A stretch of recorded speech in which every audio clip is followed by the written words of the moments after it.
جنتی ہے، سعد بن ابی وقاص جنتی ہیں، سعید بن زید جنتی ہے، اور ابو عبیدہ بن جراح جنتی ہے۔ یہ وہ شخصیات ہیں جنہیں عشرہ مبشرہ کہا جاتا ہے، کہ جنہیں آقا دو جہاں صلی اللہ علیہ وآلہ وسلم نے اس دنیا کے اندر رہتے ہوئے جنتی ہونے کی بشارت اور خوشخبری سنائی ہے۔ ان میں سب سے پہلے جس کا ذکر حضور نبی پاک صلی اللہ علیہ وسلم نے فرمایا ہے وہ سیدنا صدیق اکبر رضی اللہ تعالی عنہ ہیں، اور اس اعتبار سے اس روایت کو امام ترمذی نے اپنی سنن کے اندر، جامع کے اندر روایت کیا ہے، بیان کیا ہے، اور اللہ رب العزت نے حضرت ابو بکر صدیق رضی اللہ تعالیٰ عنہ کو جو درجہ اور جو مقام عطا فرمایا ہے اس کا ذکر یعنی اتقا کے اعتبار سے، اور سیجنبها الاتقى الذی یؤتی مالہ یتزکا کے ضمن میں حضرت عبد الرحمن بن عوف اس کو بیان کر رہے ہیں کہ حضرت ابو بکر صدیق رضی اللہ تعالیٰ عنہ جنتی ہیں۔ اب دوسری یہ کہ حضرت ابو بکر صدیق رضی اللہ تعالی عنہ کی ذات بابرکات وہ ذات ہے کہ جن کا صحابی ہونا خود نص قرآن سے ثابت ہے۔ کسی اور صحابی کو یہ مرتبہ اور یہ اعزاز حاصل نہیں ہوا کہ قرآن مجید نے اس کی صحابیت کے اوپر مہر ثبت کی ہو۔ یہ حضرت ابو بکر صدیق رضی اللہ تعالیٰ عنہ کو اعزاز حاصل ہوا ہے کہ اللہ رب العزت نے حضرت ابو بکر صدیق رضی اللہ تعالیٰ عنہ کا صحابی ہونا ذکر کیا ہے، اور اس کا تذکرہ اللہ رب العزت نے اس آیت مبارکہ میں کیا ہے، ثانی اثنین اذ ہما فی الغار اذ یقول لصاحبہ لا تحزن ان اللہ معنا۔ اذ یقول لصاحبہ، یہ جو یقولو کا فاعل ہے، جب وہ کہہ رہا تھا، کون؟ حضور نبی پاک صلی اللہ علیہ وآلہ وسلم، یعنی یقولو کے فاعل خود نبی پاک صلی اللہ علیہ وآلہ وسلم ہیں، اور کسے کہہ رہے تھے؟ صاحب ہی، اپنے صحابی کو۔ وہ کون سے صحابی ہیں؟ آپ جانتے ہیں سیدنا ابو بکر صدیق رضی اللہ تعالیٰ عنہ جب غار ثور کے اندر حضور نبی پاک صلی اللہ علیہ وسلم ہیں اور سیدنا ابو بکر صدیق رضی اللہ تعالیٰ عنہ ہیں، تو آقا دو جہاں صلی اللہ علیہ وآلہ وسلم اذ یقول لصاحبہ، تو آپ رضی اللہ تعالی عنہ کا صحابی ہونا خالق کائنات نے خود قرآن کے اندر بیان فرمایا ہے۔ یہ حضرت ابو بکر صدیق رضی اللہ تعالیٰ عنہ کی ایک اعتبار سے بہت بڑی عظمت ہے اور شان ہے کہ کسی اور صحابی کو اللہ رب العزت نے یہ اعزاز عطا فرمایا ہی نہیں ہے کہ اس کی صحابیت کو قرآن کے اندر اس طرح سے بیان کیا ہو۔ تو یہ بھی ایک اعتبار سے بہت بڑا اعزاز ہے۔ گویا حضرت ابو بکر صدیق رضی اللہ تعالیٰ عنہ صحابی ہونے کے اعتبار سے بھی سب سے افضل ہیں، اور جب جنتیوں کا ذکر ہوتا ہے کہ انہیں جنتی ہونے کا اعلان کیا جاتا ہے، ڈکلیئر کیا جاتا ہے کہ فلاں بھی جنتی ہے، فلاں بھی جنتی ہیں، تو اس میں سب سے پہلے جو ذکر آتا ہے وہ سیدنا ابو بکر صدیق رضی اللہ تعالیٰ عنہ کا آتا ہے کہ آقا دو جہاں صلی اللہ علیہ وسلم فرماتے ہیں کہ یہ جنتی ہیں۔ تو متقی ہونے کا، تقوی اختیار کرنے کے اعتبار سے اللہ رب العزت نے بیان فرما دیا کہ الاتقا، حضرت ابو بکر صدیق رضی اللہ تعالیٰ عنہ کا تقوی وہ تقوی ہے کہ جس کا تقوی کوئی بھی مقابلہ نہیں کر سکتا۔ صرف یہی نہیں ہے، اس آیت کے آخر میں اللہ رب العزت نے جو مقام حضرت سیدنا ابو بکر صدیق رضی اللہ تعالیٰ عنہ کو عطا فرمایا ہے یہ بھی انہی کا خاصہ ہے۔ فرمایا ذکر کرنے کے بعد، مال کے خرچ کرنے کے بعد، اس کا تذکرہ کرنے کے بعد فرمایا وَلَا سَوْفَ يَرْضَى، وَلَا سَوْفَ يَرْضَى، اور ان قریب وہ راضی ہو جائیں گے۔ حضرت ابو بکر صدیق رضی اللہ تعالیٰ عنہ راضی ہو جائیں گے۔ ایک طرف اسی صورت جہاں یہ ختم ہوتی ہے، آگے اگلی صورت شروع ہوتی ہے وَالضُّحَىٰ وَاللَّيْلِ إِذَا سَجَىٰ، اور اس میں اللہ رب العزت فرماتے ہیں ما ودعک ربک وما قلی وللآخرۃ خیر لک من الاولی ولسوف یؤتیک ربک فترضی وَلَسَوْفَ يُؤْتِيكَ رَبُّكَ فَتَرْضَىٰ کہ اے پیارے حبیب اللہ رب العزت ان قریب آپ کو اتنا عطا فرمائے گا کہ آپ راضی ہو جائیں گے. وہ مقام محمود پر فائز کیا جائے گا. اس مقام کو مقام ترضا کہا ہے. وَلَسَوْفَ يُؤْتِيكَ رَبُّكَ فَتَرْضَىٰ اے پیارے حبیب اللہ رب العزت آپ کو ان قریب اتنا نوازے گا, اتنی شانوں سے نواز دیا جائے گا آپ کو. اللہ رب العزت اتنا آپ کو قرب عطا فرمائے گا, ایسا مقام عطا کیا جائے گا کہ فترضا آپ راضی ہو جائیں گے کہ آپ صلی اللہ علیہ وآلہ وسلم سجدے میں جانے والے بھی پہلے ہوں گے, سجدے سے سر اٹھانے والے بھی سب سے پہلے ہوں گے, اور جنت کے اندر داخل ہونے والوں میں بھی سب سے پہلے ہوں گے. کہ اللہ رب العزت نے فرمایا وَلَسَوْفَ يُؤْتِيكَ رَبُّكَ فَتَرْضَىٰ پیارے حبیب آپ کو اللہ پاک اتنا نوازے گا کہ آپ راضی ہو جائیں گے, آپ کی کوئی بھی خواہش تشنا نہیں رہے گی. لیکن اللہ رب العزت نے حضور نبی پاک صلی اللہ علیہ وآلہ وسلم کے اس یار غار کے بارے میں فرمایا وَلَسَوْفَ يَرْضَىٰ صرف تو ہی پیارے نہیں نوازا جائے گا, آپ کا ہر موقع کے اوپر ساتھ دینے والا کہ جو ایمان میں بھی سب سے پہلے ہیں, ہجرت میں بھی سب کے ساتھ سب سے پہلے ساتھ رہنے والے ہیں, اور مقام بدر میں بھی آپ کا ساتھ دینے والے ہیں, بلکہ صرف بدر میں نہیں احد کے اندر بھی آپ کے ساتھ رہنے والے ہیں. حضور نبی پاک صلی اللہ علیہ وسلم جب غزوہ خیبر میں جاتے ہیں وہاں بھی ساتھ جانے والے ہیں, حدیبیہ کے اندر بھی ساتھ رہنے والے ہیں, اور حضور صلی اللہ علیہ وسلم حنین میں یا طائف میں یا فتح مکہ کے موقع کے اوپر جاتے ہیں, کوئی بھی لمحہ آپ کو ایسا نظر نہیں آئے گا کہ جہاں آقا دو جہاں صلی اللہ علیہ وسلم کے ساتھ سیدنا ابو بکر صدیق اکبر رضی اللہ تعالیٰ عنہ غلام بن کر ساتھ نہ جا رہے ہوں. اس لیے اللہ رب العزت نے فرمایا عالم عرفات ارواح کے اندر بھی, کیونکہ آپ کو معلوم ہے حضور نبی پاک صلی اللہ علیہ وسلم کی بے شمار احادیث سے بھی ثابت ہے اور قرآن پاک کی آیات سے بھی یہ ثابت ہے کہ عالم ایک ارواح تھا, پھر عالم شہادت ہے, عالم برزخ ہوگا اور پھر عالم آخرت ہوگا. اور جو روحیں عالم ارواح کے اندر ایک ساتھ رہتی ہیں وہ عالم شہادت میں بھی ساتھ رہتی ہیں. گویا حضرت ابوبکر صدیق رضی اللہ تعالیٰ عنہ عالم شہادت کے اندر اس دنیا کے اندر حضور نبی پاک صلی اللہ علیہ وسلم کے ساتھ تھے, گویا عالم ارواح میں بھی ساتھ تھے. اور اس اعتبار سے حضور نبی پاک صلی اللہ علیہ وآلہ وسلم کی معیت اور صحبت اور سنگت کہ جس کو قرآن نے لصاحبہ ہی کہہ کر بیان فرما دیا ہے, اس ساری کڑیوں کو آپس میں جوڑیں تو مقام سیدنا صدیق اکبر رضی اللہ تعالیٰ عنہ واضح ہو جائے گا کہ جو عالم ارواح میں بھی ساتھ ہیں, عالم شہادت میں بھی ساتھ ہیں, عالم برزخ اور عالم قبر کے اندر بھی ساتھ ہیں, اور آخرت کے اندر بھی عالم آخرت میں بھی حضرت سیدنا ابوبکر صدیق رضی اللہ تعالیٰ عنہ حضور نبی پاک صلی اللہ علیہ وسلم کی سنگت میں اور آپ کی معیت کے اندر ہوں گے. اس سے سمجھ لیں کہ اللہ رب العزت نے سیدنا صدیق اکبر رضی اللہ تعالی عنہ کو کتنا بڑا درجہ اور مقام عطا فرمایا ہوا ہے. پھر یہ درجے یہ مقامات یوں ہی نہیں ہوتے. حضور نبی پاک صلی اللہ علیہ وسلم نے ارشاد فرمایا کہ دنیا میں جس کسی نے بھی اپنے مال کے ذریعے یا جان کے ذریعے یا کسی طرح سے بھی میری مدد کی ہے, میں نے دنیا کے اندر ہی اس کا صلہ دے دیا, سوائے حضرت ابوبکر صدیق رضی اللہ تعالیٰ عنہ کہ ان کے ساتھ رہنے کا, ان کی قربانیاں دینے کا, اثار کا جذبہ جو تھا اس کو پورا کرنے کے لیے میں نے دنیا کے اندر ان کا بدلہ نہیں چکایا, ان کا بدلہ آخرت کے اندر چکایا جائے گا. اور اللہ رب العزت نے آپ کے ان قربانیوں کا ذکر کرتے ہوئے جو مقام ترضا آقا دو جہاں صلی اللہ علیہ وسلم کے لیے بیان فرمایا ولا سوف یرضا میں مقام سیدنا صدیق اکبر رضی اللہ تعالیٰ عنہ بیان کر دیا. سبحان اللہ. یہ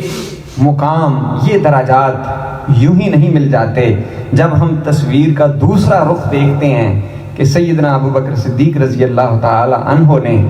حضور نبی پاک صلی اللہ علیہ وآلہ وسلم کا کس طرح سے ساتھ دیا اور کیا کیا قربانیاں دیں, کیا کیا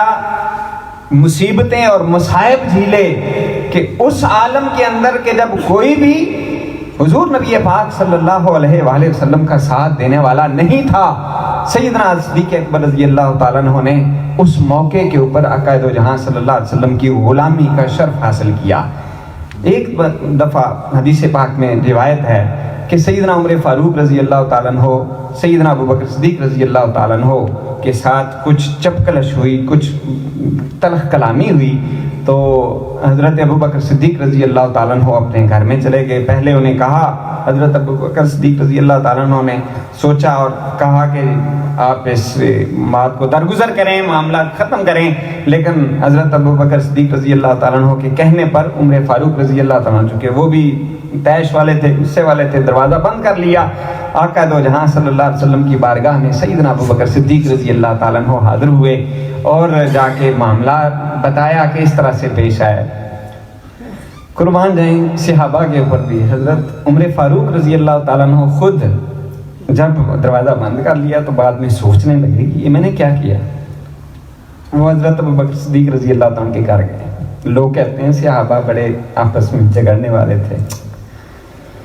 دل میں سوچا، خیال پیدا ہوا کہ میں نے کیا کیا ہے۔ حضرت ابوبکر صدیق رضی اللہ تعالیٰ عنہ کے گھر گئے، پتہ چلا کہ حضرت ابوبکر صدیق رضی اللہ تعالیٰ عنہ گھر میں نہیں ہے۔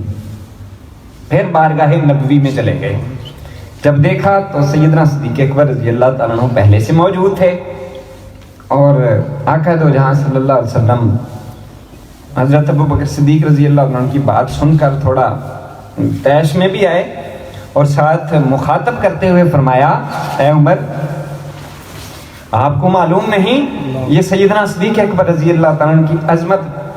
کے حوالے سے ایک روایت میں آپ کے سامنے رکھ رہا ہوں، ان کی قربانی۔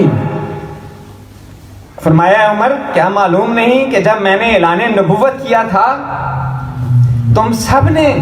اس کی تکذیب کی تھی، جھٹلایا تھا، سوائے ابوبکر رضی اللہ عنہ۔ یہ ایک ایسا مقام ہے جسے پڑھ کر میری آنکھوں میں یقیناً آنسو آ جاتے ہیں جب بھی یہ میں پڑھتا ہوں یا بیان کرتا ہوں کہ کیا عظمت تھی، کیا شان تھی، کیا حالات تھے کہ حضور نبی پاک صلی اللہ علیہ وسلم تنہا ایک میسج اور پیغام لے کر آتے ہیں، کوئی بھی ساتھ نہیں دیتا، سب مذاق بھی اڑاتے ہیں، اور جس کی وجہ سے آپ رضی اللہ تعالیٰ عنہ کو صدیق کا لقب ملا ہے۔ معراج کا واقعہ سناتے ہیں، بیان کرتے ہیں، ابو جہل کے ہاتھ میں ایک بہت بڑی یہ کستوری آ جاتی ہے کہ یہ دیکھو بہت بڑا پوائنٹ کہ جس کو بھی بیان کیا جائے گا وہ کہے گا کہ واقعتاً یہ تو ہو ہی نہیں سکتا، ممکن ہی نہیں ہے۔ جب سیدنا صدیق اکبر رضی اللہ عنہ کو بیان کیا کہ اگر کوئی یہ بندہ کہے کہ میں مسجد حرام سے مسجد اقصیٰ میں راتوں رات ہو کے واپس آ گیا ہوں تو تم یقین کرو گے؟ کہا نہیں، یہ تو ممکن ہی نہیں ہے، ایسا نہیں ہو سکتا۔ کہا تمہارا جو دوست ہے نا وہ یہ کہہ رہا ہے۔ اچھا، کہتے ہیں رسول پاک صلی اللہ علیہ وسلم نے یہ فرمایا ہے؟ کہا ہاں۔ اب اس کے ذہن میں یہ تھا کہ یہ اب ان سے پیچھے ہٹ جائے گا، تو جب سیدنا ابوبکر صدیق رضی اللہ تعالیٰ عنہ نے یہ سنا تو فرمایا اچھا اگر اللہ کے رسول یہ کہہ رہے ہیں تو پھر یقیناً یہ سچ ہے، دوسری رائے کا اظہار ہی نہیں کیا۔ حضرت ابوبکر صدیق رضی اللہ تعالیٰ عنہ حضور نبی پاک صلی اللہ علیہ وسلم کے پاس حاضر ہوئے اور جب اس بات کی تصدیق کی تو فوراً بلا چنو چرا، جس طرح سے ایمان کی دعوت جب دی گئی یا آپ کو پتہ چلا تو حضرت سیدنا صدیق اکبر رضی اللہ تعالیٰ عنہ نے فوری طور پر حضور نبی پاک صلی اللہ علیہ وآلہ وسلم کے اوپر ایمان کا اظہار فرما دیا۔ ایسے ہی واقع معراج کی بھی تصدیق بلا چنو چرا کر کے سیدنا ابوبکر صدیق رضی اللہ تعالیٰ عنہ کا صدیق کا جو لقب ہے وہ آپ کے لیے معروف ہو گیا اور اس کے بعد آپ کو صدیق کہا جانے لگا۔ یوں تو آپ سچے تھے، لیکن جو صادق ہوتا ہے اس کو کہا جاتا ہے سچا، لیکن صدیق یہ اس سے بھی مبالغے کا صیغہ ہے کہ انتہا درجے کا سچا۔ اور آپ صلی اللہ علیہ وآلہ وسلم نے پھر اس موقع کے اوپر کہ جب جو احد پہاڑ تھا وہ حرکت کرنے لگا تو آپ صلی اللہ علیہ وآلہ وسلم نے اس کو ٹھوکر مار کر بتایا کہ اس بت تم ثابت قدم رہو، تمہیں پتہ نہیں تم پر ایک نبی ہے، ایک صدیق ہے اور 2 شہید ہیں۔ یہ حضور نبی پاک صلی اللہ علیہ وسلم نے آقا علیہ الصلوۃ والسلام نے سیدنا صدیق اکبر رضی اللہ تعالیٰ عنہ کے صدیق ہونے کی بھی گواہی دے دی، اور عمر فاروق رضی اللہ تعالیٰ عنہ اور عثمان غنی رضی اللہ تعالیٰ عنہ کے شہید ہونے کی بھی بشارت دے دی کہ ان کو شہید کیا جائے گا۔ یعنی سیدنا صدیق اکبر رضی اللہ تعالیٰ عنہ کی وہ ذات اور ہستی ہے کہ جنہوں نے ہر مقام کے اوپر اپنی ذات کو بھی نہیں دیکھا، اپنے اہل و عیال کو بھی نہیں دیکھا، اپنے والدین کو بھی نہیں دیکھا، اور اپنے مال و دولت کو بھی نہیں دیکھا۔ صرف چند ایک واقعات میں آپ کے سامنے رکھنا چاہتا ہوں۔ آپ کے والد ابو قحافہ ابھی مسلمان نہیں ہوئے تھے، یہ فتح مکہ کے موقع پر مسلمان ہوئے ہیں۔ اعلان نبوت کے بعد کبھی ایسا ہوا ایک دفعہ کہ ابو قحافہ جو آپ کے والد گرامی تھے، جو ابھی مسلمان نہیں ہوئے تھے، کچھ نازیبا کلمات حضرت ابو بکر صدیق رضی اللہ تعالیٰ عنہ کے سامنے انہوں نے کہہ دیے، اور سیدنا ابو بکر صدیق رضی اللہ تعالیٰ عنہ نے انہیں اس قدر زور سے دھکا دیا کہ وہ دور جا کر گر پڑے، اور پھر بارگاہ نبوی میں آ کر اس واقعے کو بیان کر دیا۔ آقا دو جہاں صلی اللہ علیہ وسلم نے جب سنا تو پوچھا ہے ابو بکر کیا تو نے واقعی ایسا کیا؟ عرض کی یا رسول اللہ ہاں جی میں نے ایسا ہی کیا۔ تو حضور نبی پاک صلی اللہ علیہ وآلہ وسلم نے ارشاد فرمایا کہ ابو بکر آئندہ ایسے نہ کرنا۔ بس اتنی بات فرمائی۔ اس کے بعد سورہ مجادلہ کی آیت نمبر 22 نازل ہوئی، اور اس کے اندر اللہ رب العزت نے ارشاد فرمایا کہ آپ ایسی قوم کو پائیں گے کہ جس قوم کے جو افراد ہیں جو اللہ پر ایمان رکھتے ہیں، آخرت پر ایمان رکھتے ہیں، تو وہ ہر بات کو ترجیح دیتے ہیں، چاہے اس کے مقابلے کے اندر اس کے آباء و اجداد ہی کیوں نہ ہو، ان کی اولاد ہی کیوں نہ ہو، بلکہ ان کا پورا خاندان ہی کیوں نہ ہو، اور اللہ کے مقابلے میں یہ سارے رشتے چھوڑ دیتے ہیں اور اللہ کے اور اللہ کے نبی کے رشتے کو فوقیت دیتے ہیں۔ یہ آیت سورہ مجادلہ کی 22 نمبر آیت اس شان نزول کے ساتھ روایت کی جاتی ہے کہ سیدنا ابو بکر صدیق رضی اللہ تعالیٰ عنہ نے جب دیکھا کہ ان کے والد نے نازیبا کلمات کہے ہیں، تو حضور نبی پاک صلی اللہ علیہ وآلہ وسلم کے سامنے اس بات کو بیان بھی کیا کہ ان کو دھکا دیا اور گرا دیا، یہ ان کے والد کا واقعہ ہے۔ اور جو ان کے بیٹے ہیں عبد الرحمن بن ابی بکر، جو غزوہ بدر کے اندر ان کے مقابلے میں ہیں، ابھی مسلمان نہیں ہوئے، تو جب بعد میں اسلام قبول کر لیا تو کہنے لگے اے ابا حضور ایک دفعہ بدر میں آپ میری تلوار کے نیچے آئے تھے، لیکن میں نے آپ کو والد سمجھتے ہوئے میں نے چھوڑ دیا تھا۔ یہ ان کے بیٹے عبد الرحمن بیان کر رہے ہیں حضرت ابو بکر صدیق رضی اللہ تعالیٰ عنہ کے سامنے۔ تو آقا دو جہاں صلی اللہ علیہ وسلم کے یہ پیارے غلام کہتے ہیں اے عبد الرحمن تو نے تو مجھے باپ سمجھ کر چھوڑ دیا تھا، لیکن اگر تم میری تلوار کے نیچے آ جاتے تو میں تمہیں بیٹا نہ سمجھتا، میں محمد عربی کا تمہیں دشمن سمجھتے ہوئے اپنی تہے تیگ تمہیں کرتے ہوئے جان سے مار دیتا۔ میں یہ نہ دیکھتا کہ یہ میرا بیٹا ہے، یہ میری اولاد ہے، بلکہ میں رسول اللہ صلی اللہ علیہ وسلم کی نسبت کو سامنے رکھتے ہوئے تمہیں ختم کر دیتا۔ یہ ہے بیٹے کی محبت، یعنی بیٹا بھی قربان ہے۔ والد کا واقعہ پہلے بتا دیا، بیٹا بھی قربان، اور اپنی ذات کے حوالے سے آپ کا یہ واقعہ ملتا ہے کہ جب بالکل ابتدائی دور کے اندر حضور نبی پاک صلی اللہ علیہ وآلہ وسلم اعلان نبوت نہیں کرتے، اعلان نبوت خفیہ طور پر کیا ہوا ہے، چند لوگوں کو پتہ ہے، لیکن علل اعلان دعوت نہیں دیتے، تو اس موقع کے اوپر سیدنا ابو بکر صدیق رضی اللہ تعالیٰ عنہ ایک دن اصرار کرتے ہیں کہ یا رسول اللہ آپ جو ہے وہ علل اعلان مسجد حرام میں جا کر اس بات کا اعلان کریں۔ لیکن آپ صلی اللہ علیہ وسلم فرماتے ہیں ابھی 38 کے قریب لوگ مسلمان ہوئے تھے، تو آپ نے فرمایا کہ ابھی مسلمانوں کی تعداد اتنی زیادہ نہیں ہے، تھوڑی ہے، تو تھوڑا حالات کو بہتر ہونے دیں۔ لیکن جب اسرار حد سے بڑھا، آقا دو جہاں صلی اللہ علیہ وسلم راضی ہو گئے، چنانچہ مسجد حرام کے اندر جا کر بیٹھ گئے۔ اب مسلمان بھی جتنے موجود تھے وہ بھی بیٹھ گئے، تو سیدنا صدیق اکبر رضی اللہ تعالیٰ عنہ کھڑے ہوئے۔ اس اعتبار سے سیدنا صدیق اکبر رضی اللہ تعالیٰ عنہ کو اسلام کے پہلے خطیب ہونے کا بھی اعزاز حاصل ہے کہ انہوں نے سب سے پہلے جو دعوت دی کھڑے ہو کر اس مجمع، اس طرح جمع ہو کر کے مجمع کے اندر، یہ سب سے پہلے سیدنا ابو بکر صدیق رضی اللہ تعالیٰ عنہ تھے۔ چنانچہ کھڑے ہوئے اور دعوت دینا شروع کی، خطاب کا اظہار کیا، باتیں شروع کر دیں، لیکن کفار و مشرکین نے جب دیکھا تو انہوں نے فوری طور پر حملہ کر دیا، حضور صلی اللہ علیہ وسلم کو بھی مارنا شروع کر دیا، سیدنا ابو بکر صدیق رضی اللہ تعالیٰ عنہ کو بھی، باقی جو مسلمان تھے کچھ وہاں پر موجود تھے، کچھ ادھر ادھر ہو گئے، یہاں تک کہ سیدنا ابو بکر صدیق رضی اللہ تعالیٰ عنہ کو شدت کے ساتھ تکلیف پہنچائی گئی۔ روایت میں ہے کہ اس قدر مارا پیٹا گیا، اور ایک واقعہ نہیں کئی واقعات ہیں، جب عقبہ بن ابی معیط نے حضور نبی پاک صلی اللہ علیہ وسلم کو نماز پڑھتے ہوئے چادر کا بل دے کر آپ صلی اللہ علیہ وآلہ وسلم کو تکلیف پہنچانا شروع کی، تو اس موقع کے اوپر بھی سیدنا ابو بکر صدیق رضی اللہ عنہ کو پتہ چلا، تو آپ آگے بڑھ کر اس کو دھکا دیا، آپ صلی اللہ علیہ وسلم کو بچایا، اور ساتھ کہا کہ کیا آپ اس شخص کو مارنا چاہتے ہیں جو صرف اتنا کہتا ہے ربی اللہ، میرا رب اللہ ہے۔ چنانچہ اس موقع کے اوپر بھی ان کو زد و کوب کیا گیا، لیکن جب اس قدر زد و کوب کیا گیا تو آپ رضی اللہ تعالیٰ عنہ اس وقت اس موقع کے اوپر بے ہوش ہو گئے۔ ایک طرح سے بہت بڑا یہ واقعہ تھا تاریخ اسلام کے اندر۔ چنانچہ روایت میں ہے کہ سیدنا ابو بکر صدیق رضی اللہ تعالیٰ عنہ بے ہوش ہو گئے۔ بنی تمیم ان کا قبیلہ تھا، تو ان کے قبیلے کے لوگ جو ہیں وہ ان کی حمایت کے لیے آئے، چونکہ آپ کو پتہ ہے قبائلی نظام جو ہے اس کے اندر قبیلے کی بڑی وہ ہوتی ہے، درد ہوتا ہے، تو چنانچہ وہ آگے بڑھے، انہوں نے پھر بیچ بچاؤ کیا، حضرت ابو بکر صدیق رضی اللہ تعالیٰ عنہ کو گھر لے کے گئے۔ چنانچہ وہاں گھر کافی دیر کے بعد جب ان کو ہوش آیا، تو ہوش آنے کے بعد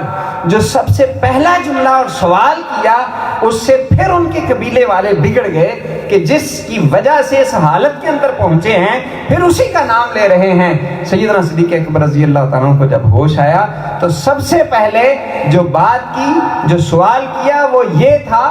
کہ رسول اللہ صلی اللہ علیہ وسلم کا کیا حال ہے، آقا دو جہاں صلی اللہ علیہ وسلم کیسے ہیں۔ وہ قبیلے کے لوگ جو کہ آپ کی حمایت کے لیے آئے ہوئے تھے منہ بسور کر واپس چلے گئے، ناراض ہو گئے۔ جب سارے چلے گئے تو اپنی والدہ سے کہا کہ مجھے حضور نبی پاک صلی اللہ علیہ وسلم کا حال معلوم کر کے دو۔ کہا کہ اس وقت چونکہ رات کا تاریکی بھی تھی، کہا کہ اب میں کیسے کروں؟ کہا ام جمیل کے پاس جاؤ، جو حضرت عمر فاروق رضی اللہ تعالیٰ عنہ کی بہن تھی، وہ مسلمان ہو چکی تھیں لیکن ابھی اسلام کا اظہار نہیں کیا تھا۔ کہا کہ ان سے پتہ کرو، ان کے پاس گئیں، ان کو بلا، وہ آ گئیں، تو جب ان سے پوچھا کہ رسول پاک صلی اللہ علیہ وآلہ وسلم کا کیا حال ہے، تو انہوں نے بتایا کہ حضور نبی پاک صلی اللہ علیہ وآلہ وسلم خیر و عافیت سے ہیں اور وہ دار ارقم کے اندر موجود ہیں۔ جب اس بات کا علم ہوا پھر تھوڑا سا اطمینان ہوا، لیکن پھر بھی حضرت ابو بکر صدیق رضی اللہ تعالیٰ عنہ نے کہا کہ میں اس وقت تک نہ کچھ کھاؤں گا نہ پیوں گا جب تک میں حضور نبی پاک صلی اللہ علیہ وسلم کو اپنی آنکھوں سے دیکھ نہ لوں کہ آپ حفاظت کے ساتھ ہیں۔ یہ ہے کہ اپنی ذات کس قدر کس کیفیت میں ہے کہ بے ہوش تھے اور ہوش میں آ رہے ہیں، اور اپنی فکر نہیں ہے، کھانا پینا بھی برداشت نہیں کیا اور اس کو گوارا نہیں کیا کہ میں کھاؤں پیوں اور حضور نبی پاک صلی اللہ علیہ وآلہ وسلم کی خبر نہ لوں۔ چنانچہ جب گئے دیکھا حضور نبی پاک صلی اللہ علیہ وسلم نے ان کی کیفیت دیکھی، محبت کی، پیار کیا، اور ساتھ حضور نبی پاک صلی اللہ علیہ وسلم سے درخواست کی کہ یا رسول اللہ صلی اللہ علیہ وسلم، میری والدہ جو ہے وہ ابھی مسلمان نہیں ہوئی تھی، ان کے لیے دعا کریں کہ یہ اسلام قبول کر لیں۔ حضور نبی پاک صلی اللہ علیہ وآلہ وسلم نے اپنی پیاری نگاہ حضور نبی پاک صلی اللہ علیہ وسلم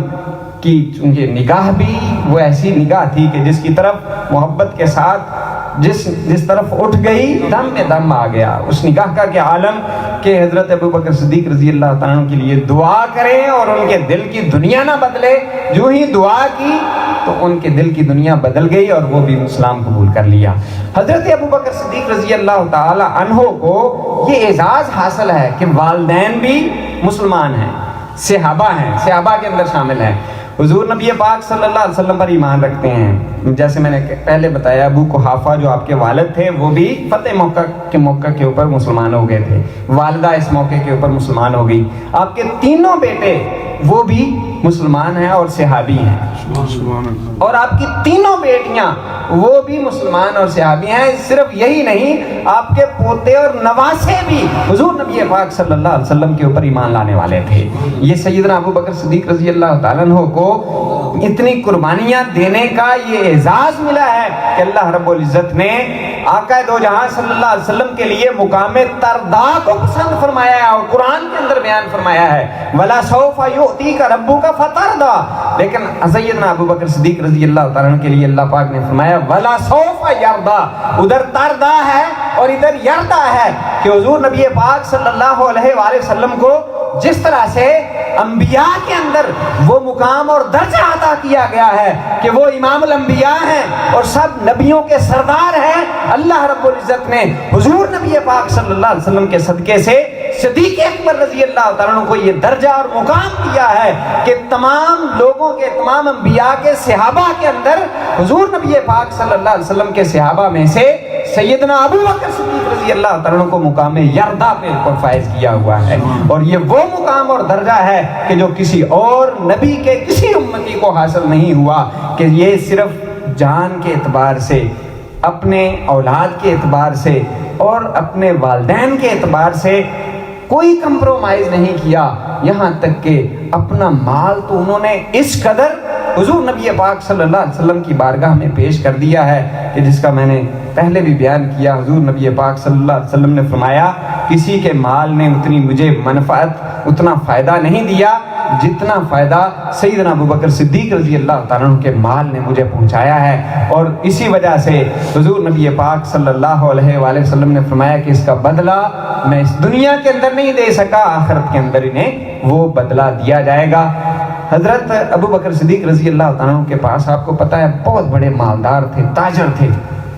لیکن جب حضور نبی پاک صلی اللہ علیہ وسلم کے ساتھ وابستہ ہو گئے، صحبت رسول کے اندر آ گئے، تو حضرت عائشہ صدیقہ رضی اللہ تعالیٰ عنہ روایت کرتی ہیں کہ جب آپ نے اسلام قبول کیا تھا تو 40,000 درہم آپ کے پاس اس وقت مال و دولت تھا، لیکن جب آپ نے ہجرت کی ہے اس وقت صرف اس میں سے 40,000 میں سے صرف 5,000 باقی تھے، باقی سارے بارگاہ نبوی میں لٹا دیے. سارا کا سارا مال کبھی سیدنا ابو بلال کی رہائی کے لیے وقف کر دیا، کبھی کسی غلام کو. تقریباً 7 ایسے غلام ہیں، اور یہ بھی اس طرح سے نہیں کہ کوئی